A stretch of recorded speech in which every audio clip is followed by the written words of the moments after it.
What's up, y'all? Sparta here. Now, for this video, I want to talk AirPods Pro on Android and what you can and what you can't do, and if that honestly really matters in the grand scheme of things, what you can't do compared to what you can. So, let's get into this. Um, Pairing it to my LG V60.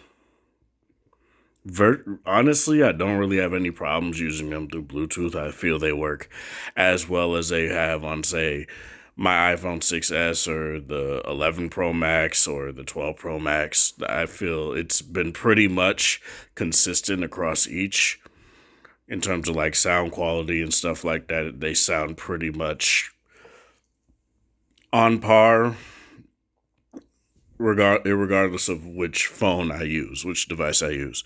So, what can't you do? You can't activate spatial audio, and you can't completely turn off noise canceling. So you can't go you can't go into the noise canceling settings and just completely turn off noise canceling.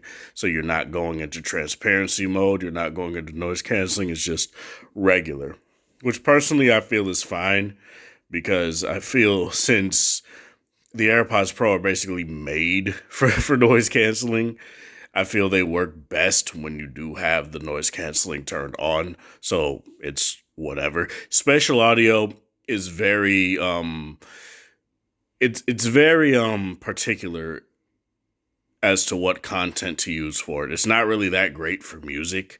And that's the same with say LG's 3D sound engine as well, where it's similar, where there are some music tracks that actually sound good with it, but there are some that kind of sound bad with it.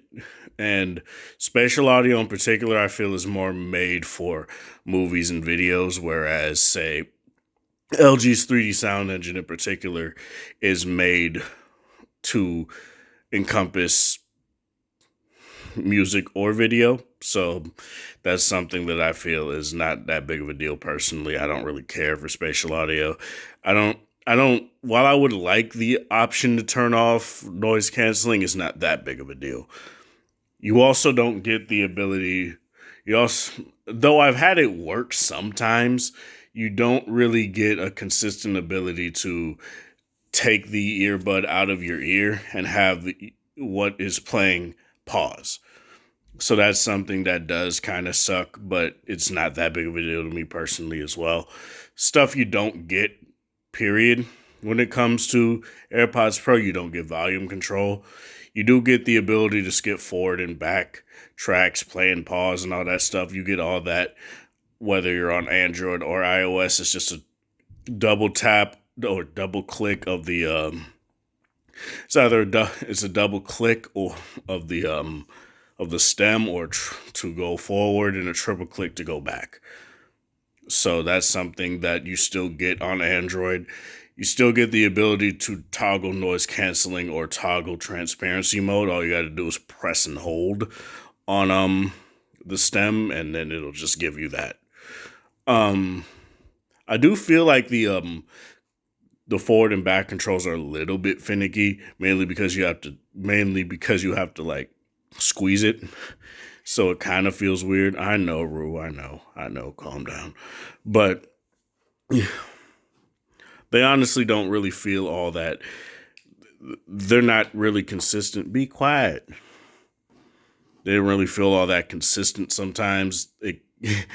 They feel more consistent than like a touch controls, where touch controls have the issue of sometimes you'll get them to work, sometimes you won't. Say on like my LG Tone Freeze or say the Sony WF SB800N, where that tends to be a problem, and why I tend to prefer, say, my Soundcore Life.2s with the button controls, because it's just more consistent to get those to work properly. Plus, when you have touch controls and you say you're in the winter, like I am, um, hats tend to trigger the touch controls. So that's something that I feel is not great, and it tends to work against having fancy touch controls more than it tends to work for the headphones themselves. So, do what you get with these on Android outweigh what you don't get? In my personal opinion, yes. You still get the basic controls that you get regardless of Android or iOS. You just don't, with the sole exception of spatial audio and turning off noise canceling. You also, obviously, you're not going to get that power of the H1 chip where they just make it look fancier to pair initially with your phone. That's basically it. You also don't get any sort of battery indicator either in Bluetooth. Say, for example, that's gonna work bad. Let me switch hands here real quick. Speaking of AirPods, um, um, so yeah, when you turn on Bluetooth and you open these, for example, what I have is I just have an app that'll give me those sort of options. Now, obviously, as you guys can see, it literally pops up here, and I gotta wait for it to show the battery. But in Bluetooth, as you guys can see, the indicator, typically for most headphones, it'll just have a battery indicator right next to it.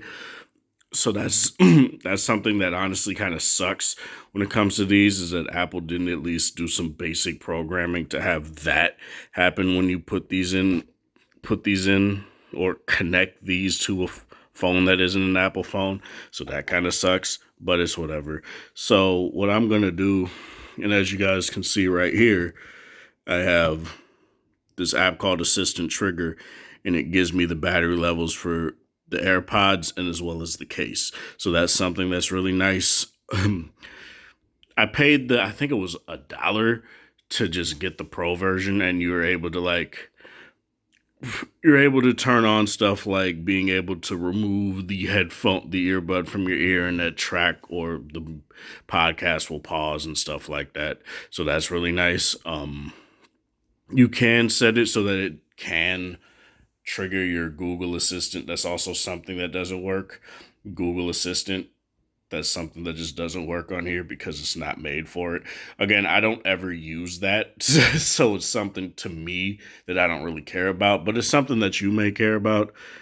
But like I was showing you guys here, you get your battery levels here, and it's really nice, and you get it persistently right here. Whereas on iOS, the only real way to do it is if you have like the battery widget and you just put it on your home screen. That's a way to constantly monitor the AirPods Pro battery.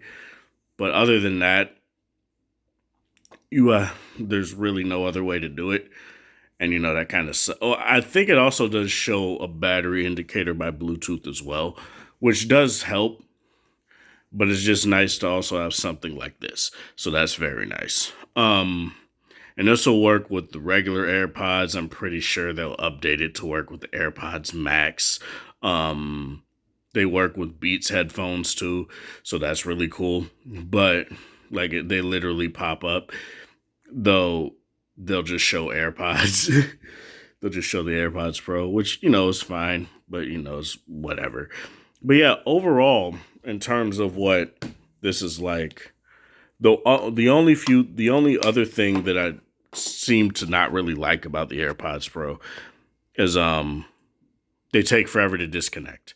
So there's sometimes where you put the AirPod in the case, you close it, and then it's still playing the audio.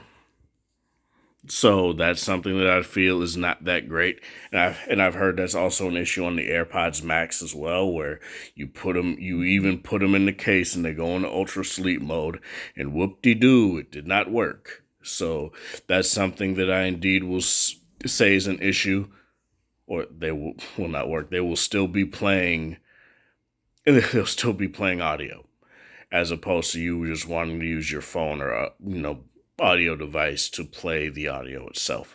So that does suck. But other than that, in terms of using AirPods Pro on Android, they work very well. There's really no reason to listen to Apple speak or tech reviewers that say, "Oh, they just work the best on Apple." It's like they work pretty much the damn same. Like this is coming from someone that has used them on both. They work pretty much the same. The only difference is that you don't. The only difference is that the differences is I laid out, and that's all I'm really gonna say for this. But that's all I'm gonna say. This is Sparta. Thank you guys for watching. Thanks for support. Hope you guys have a wonderful Wednesday, or whatever time of day it is in the area. Like the video if you like it, dislike it if you dislike it. Share with people that are interested in this sort of content, and have a good one.